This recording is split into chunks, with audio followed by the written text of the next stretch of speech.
Hey, wake up. It's Means Morning News. Just after 11 a.m. on the East Coast, I'm Sam Sachs, and today's stories are brought to you by Ape Nuts, an artisan trail mix hand-selected by bonobos.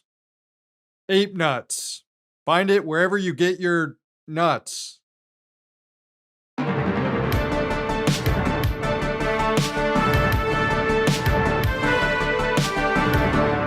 And we begin today at the Senate Foreign Relations Committee, where Secretary of State Marco Rubio was called to testify on Tuesday. It's the first time Rubio's appeared before Congress since he assumed powers under the Immigration and Nationality Act to unilaterally revoke visas from students who expressed pro-Palestinian views. Rubio bragged in March that he's taken away 300 visas. The number is now likely much higher. One of the students who the Secretary of State targeted was Tufts University's Rumeysa Ozturk, who was kidnapped off the streets by ICE agents and thrown in detention in Louisiana for a month and a half while the government tried to deport her. By all accounts, the only reason she had her visa revoked was because she co-authored an article in the student newspaper that was critical of her school's response to the genocide in Gaza. That's it. Other students have been stripped of their legal status and detained simply for attending anti-genocide protests on campus. Some of those students have been released from detention and are still fighting the government's efforts to deport them. Others, like Mahmoud Khalil, are still in detention, approaching nearly 3 months now. This is what the Secretary of State has been up to in his first, 4 months on the job? 4 months ago, every single Democrat and even Bernie Sanders voted to confirm Rubio, 99-0. And at least one of them had some regrets during Tuesday's hearing. Here was Senator Chris Van Hollen. You've been very busy snatching students off of college campuses for exercising their right to free speech. You dredged up a relic from the McCarthy era to claim that student protesters posed a threat to the foreign policy of the United States. Give me a break, Mr. Secretary. You know as well as I do this isn't about national security, it's about punishing free speech. And you know that in America, the government doesn't get to use its power to punish speech it doesn't like. Yet in March, you boasted about revoking student visas, saying, and I'm quoting, "We do it every day. Every time I find one of these lunatics, I take away their visa," unquote. Let's look at one of those lunatics, Mr. Secretary, Ms. Ozturk. Her crime was co-authoring an op-ed in her college paper critical of Tufts University's response to the war in Gaza. Your own department found zero links to terrorism, no anti-Semitic statements, but you still yanked her visa and shipped her off to detention in Louisiana. Like the McCarthy-era witch hunts of the 1950s, your campaign of fear and repression is eating away at foundational values of our democracy. Back then, it took one voice, Attorney Joseph Welch, to cut through the hysteria with the simple question that marked the beginning of the end of that shameful era. He asked Senator McCarthy, "Have you no sense of decency?" And I would ask you the same, Secretary Rubio. But you have shown through your words and your actions what the answer is. And I have to tell you directly and personally that I regret voting for you for Secretary of State. I yield back. That's a speech that might have worked if we were in a different era, or perhaps living in a TV show. And I'm not saying he shouldn't have said it. He should have, and he's 100% right, laying out the indictment against Rubio. But it won't matter because, as the senator concluded, Rubio has no decency. Neither does anyone else in the administration, and neither do tens of millions of their supporters. Losers, we all know, in our personal lives. It probably would have been better for Senator Van Hollen to use some of his time to actually get Rubio to answer some questions on the record. Because after the senator yielded back, Rubio was given a chance to defend himself and proved he's still a lightweight. About the student visas, let me say this. I don't deport anybody, and I don't snatch anybody. The State Department does not have officers in the street snatching everybody. What I do is revoke visas. And it's very simple. A visa is not a right. It is a privilege. People apply for student visas to come into the United States and study. And if you tell me that you're coming to the United States to lead campus crusades, to take over libraries and try to burn down buildings and acts of violence, we're not going to give you a visa. Is that what Ms. Hostork did? We're not going to give you a visa. Is that what she did? Come on, Mr. Secretary. And every single one of these cases, the factors are different. The bottom line is if you're coming here to stir up trouble on our campuses, we will deny you a visa. And if you have a visa and we find you, we'll revoke it. And we're going to do more. There are more coming. We're going to continue to revoke the visas of people who are here as guests and are disrupting our higher education facilities. People are paying money. These kids pay money to go to school, and they have to walk through a bunch of lunatics to the who are here on student visas. Disrupting the foreign policy of the United States. I want to do more. I hope we can find more of these people. That's pathetic, Mr. In fact, the other day... Oh, pathetic little Marco.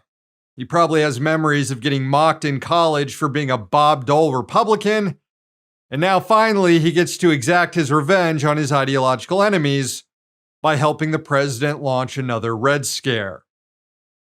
Rubio never once addressed the case of Hostork because if he did, it would undermine everything else he said about students burning down buildings and stirring up trouble and disrupting foreign policy. She didn't even attend a protest. So either Rubio made a huge mistake during his review or whatever, or this is just a crackdown on speech. We all know it's the latter. And Rubio trying to claim he doesn't snatch people off the streets is such a weasel move. Yes, it's the ICE agents who are snatching them off the streets after you, Marco, revoke their visas. You know your role in this.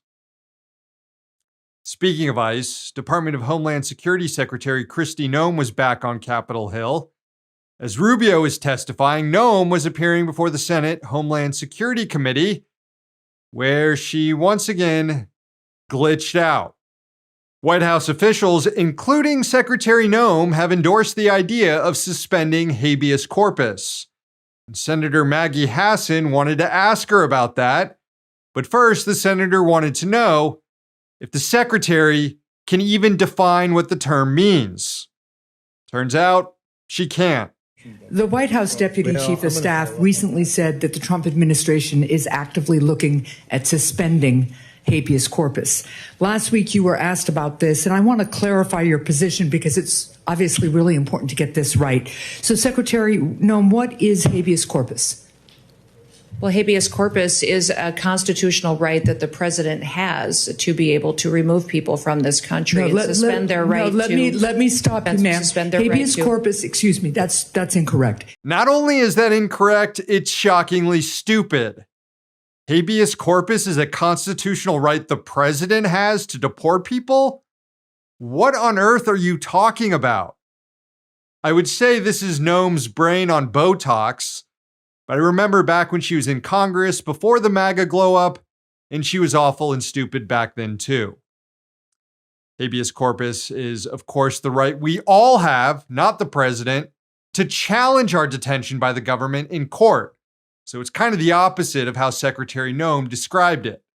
And it's why it's a nuisance to people in the White House like Stephen Miller, who want to deport millions without any legal oversight. It does make you wonder, though, if Secretary Noem thought habeas corpus was the right of the president to deport people, and also she supported the idea of suspending habeas corpus when she testified on Capitol Hill last week, does that mean Noem doesn't think Trump should have the power to deport people? You know what? Trying to figure that out is a waste of time because there's just nothing there.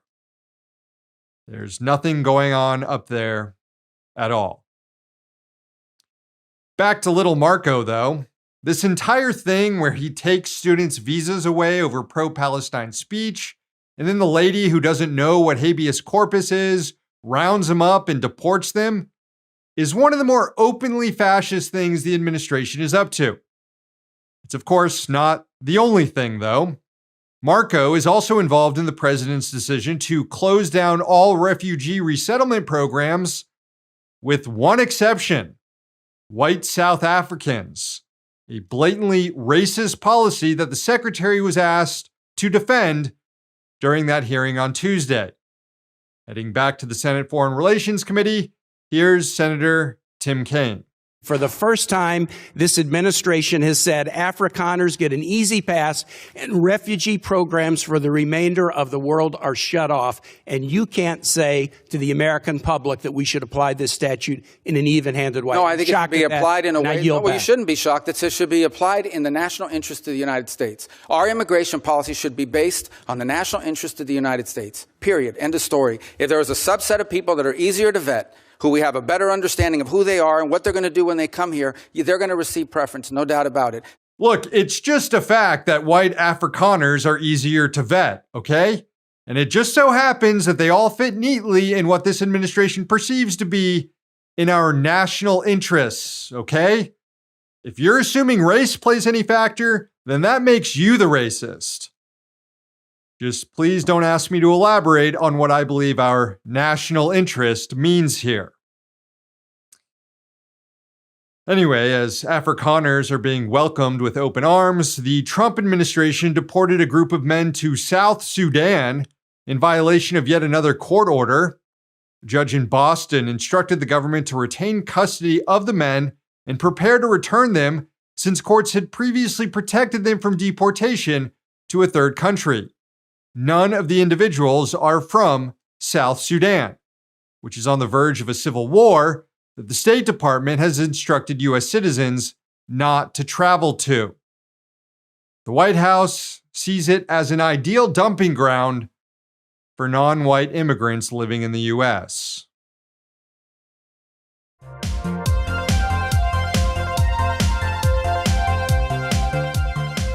Turning now to Gaza, where the starvation crisis is deepening. Israeli Prime Minister Benjamin Netanyahu cynically allowed a trickle of aid trucks into the war-battered enclave, hoping to relieve some diplomatic pressure as his military presses on with its genocide against the Palestinians. But it's not nearly enough food aid for people living in Gaza who've been facing famine for a year and a half since Israel started its war and siege. The United Nations warned this week that the situation is now dire, that as many as 14,000 babies are at risk of dying within 48 hours due to starvation. According to authorities in Gaza, 57 children have already died of malnutrition. The UN also determined that 93% of the children in Gaza, which is about 930,000 people, are at risk of famine. Israeli allies are growing increasingly disturbed by the actions of the Netanyahu government. In the UK, the government suspended trade talks with Israel and applied sanctions on a group of extremist Israeli settlers in the West Bank. UK Foreign Secretary David Lammy called Israel's actions morally unjustifiable. Prime Minister Keir Starmer's government, however, continues to provide munitions to Israel and conduct surveillance flights on behalf of the IDF. The new Pope, meanwhile, made an urgent appeal for more humanitarian aid for Gaza and an end to the war. Speaking to an audience in St. Peter's Square, the first American pontiff, Pope Leo XIV, said, quote, "I renew my appeal to allow for the entry of fair humanitarian help and to bring to an end the hostilities, the high price of which is paid by children, the elderly, and the sick." As for those reports that the White House is pressuring Israel to end the war, an official in the administration called them fake news. During an interview on Fox News, Special Envoy for Hostage Response Adam Bowler said, quote, "I think the president has maintained a very high degree of support for Israel. He may be saying, hey, listen, let's try to end the war. He might speak strongly, but I think American president, in particular this president's support, President Trump's support for Israel, is ironclad." Ironclad. So the world's outrage over Gaza does not extend to Washington, where the Trump administration continues to back the Netanyahu government with arms and diplomatic support. The president is pushing for an ethnic cleansing plan that would see more than 1 million Palestinians forcibly displaced to countries like Libya and Syria to make room for real estate developers to get rich rebuilding the Strip.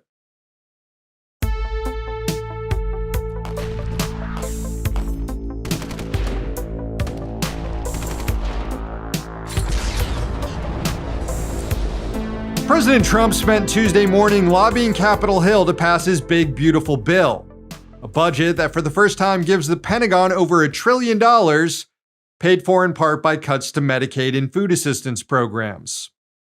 Trump then spent that afternoon doing a presentation on how some of that money will be spent. The Golden Dome Missile Defense System, the government's latest welfare program for defense contractors. For the first time, the White House gave numbers and timetables on the initiative, which has widely been panned as a boondoggle that even military officials didn't ask for, but one of those things that Trump wants as his own legacy piece. Take a look. We think it's going to be about a little bit less than 3 years, and we'll have a big phase-in very early. We're starting immediately with $25 billion. It'll cost about $175 billion completed, but we think in 2.5 to 3 years. Are you confident that you can get the funding needed from Congress quickly? Yeah. It's amazing how easy this one is to fund. Yeah, we've already spoken to everybody we have to speak to. Everybody's in, I would say, Dan, everybody's in line here, right? Yes, sir. $25 billion is a down payment in the budget reconciliation bill right now. Yeah, so I think people actually love it. Yeah, it sure is amazing how quickly Republicans can find hundreds of billions of dollars when the money is going to defense contractors and not poor people. Everyone in the room was very open about who the biggest beneficiaries of this program will be. When you look at the system that you've laid out, it's an idea in your executive order of a layered defense. So you have initial ground-based missile interceptors, which are made by some of the big defense companies, Lockheed, Martin, Raytheon. But the beauty of your vision, Mr. President, is that it's layered, it's open architecture, and it goes up into space. So this is going to be some of the new defense tech companies that are very interested in it and can bring missile defense at a cost that I don't think, you said it, Mr. President, is unimaginable in terms of how much lower the cost is. So it's all across the board in terms of companies. Senator Kramer and I just met with a bunch of them last week that are interested in this. The new autonomous space age defense ecosystem is more about Silicon Valley than it is about big metal, right? And so what's exciting about this is it makes it available to everybody to participate, to compete, big companies, mid-sized companies, small companies. This is how you stimulate an economy when it's based on war. And just to be clear about something, this is billed as a missile defense system. It's actually a space war system. The U.S. is putting missiles in space in direct violation of the Outer Space Treaty, and it will trigger an arms race that will get far more costly than $175 billion over 3 years. But maybe that's the point. It's a new spigot for war profiteers. Can we just build some dang health clinics for once? Maybe a couple fucking libraries too?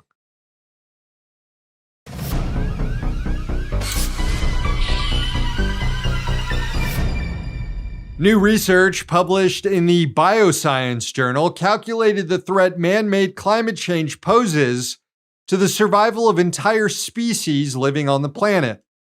Scientists reported that droughts, floods, temperature extremes, and changing habitats will force roughly 23% of all species analyzed into extinction.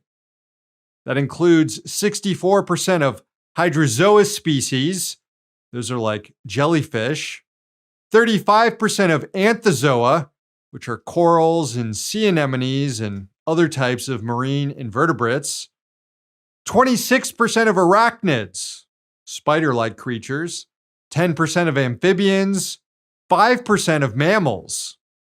The authors of the report concluded, quote, "We may be approaching tipping points regarding the impact of climate change on Earth's animals. We anticipate future extinction risks and mass mortalities due to climate change not only to rise, but also greatly accelerate with each fraction of a degree increase in global temperatures. Therefore, rapid and effective climate mitigation is crucial now, more than ever, for saving the world's biodiversity.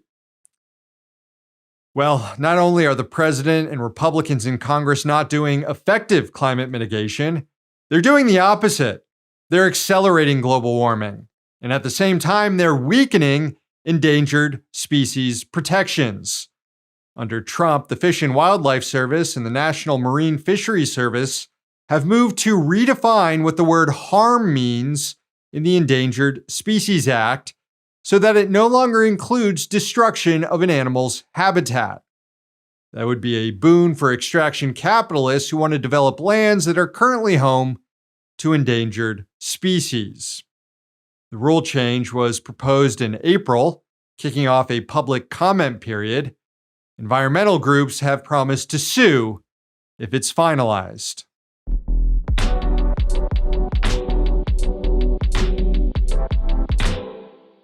All right, friends, the show ends today with a sunrise from Michigan. It was sent in by Riley and Sam outside the post office in Jackson. Enjoy.